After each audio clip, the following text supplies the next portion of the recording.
On the programme tonight, the header that cost a Spurs footballer his career. A year on, he's calling for younger players to be protected from similar injuries. Logic tells you that if you've got a 7-8-year-old heading a solid ball and his brain isn't fully developed, his bone isn't fully developed in his skull, then that could potentially be doing damage. We ask, can London learn from what they do in the US? Also ahead. The Home Secretary tells the BBC he wants to introduce new laws to stop social media being used to fuel knife crime. Plus, the Prince of Wales visits a school next to Grenfell Tower to celebrate the achievements of both students and staff after a difficult 18 months. And is a tidy home a tidy mind? The Londoners making a business out of helping you declutter your home.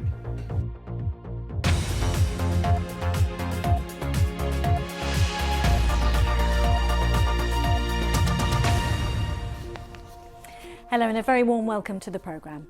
First this evening, are we taking head injuries seriously enough? Not just for professional footballers, but also children playing at their local club. A former England and Tottenham player says we're not. He was forced to retire at the age of 26 after a header resulted in a fractured skull. Speaking exclusively to BBC London, Ryan Mason says it may be time to consider banning young children from heading the ball, like they have done in the US, as Katie Shanahan reports.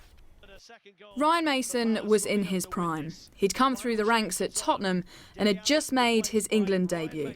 Then a match at Stamford Bridge changed his life forever. I was playing for Hull at the time and we started quite well, and I headed the ball and unfortunately for me, someone come through the back of me and I sustained quite a traumatic injury at the time. And I've used expression before, like a bomb going off in my head, because it was, the impact was so much. Now I've got 14 metal plates in my head and obviously 28 screws as well. So it was a case of just putting it all back together and then putting it back on and sewing me back up, really.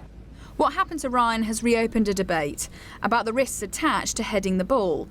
In the US, it's banned for under 11s. So does he think that should be the case here? For me personally, yes. I think I'm sure in 20 years' time, the whole youth setup will be different. Of course, logic tells you that if you've got a 7-8-year-old heading a solid ball and his brain isn't fully developed, his bone isn't fully developed in his skull, then that could potentially be doing damage. Some have accused football of not taking concussions seriously, with injured players sometimes left to play on. If there's any doubt about it, then in my eyes, they should take them off the pitch. And ultimately, the specialists that I've seen and spoke to, if you do get a whack on the head and there's a small sort of concussion, and then you go and get another whack on the head within minutes, then that's when the damage can be done. And I think that is potentially something we can protect the players a lot more on. Ryan now coaches the youth teams at Tottenham, but admits he hasn't fully come to terms with having to stop playing football.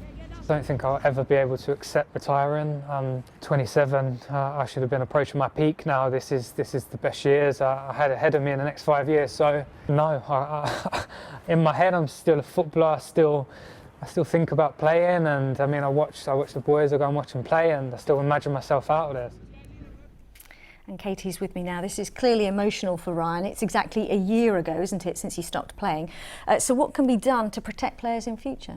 Well, actually, there is a lot of research going on across sport into the impact of head injuries. Well, Headway is a brain injury association. Their chief executive was actually at the game where Ryan had his accident, and he's told us that football has been slow to react.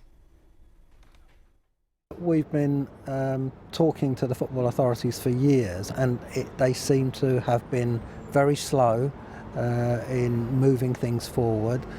Years ago, I can recall putting them in touch with some of the people that would be capable of conducting that, and it just seems to have taken an age to get them to move on it. And I would encourage them to get moving.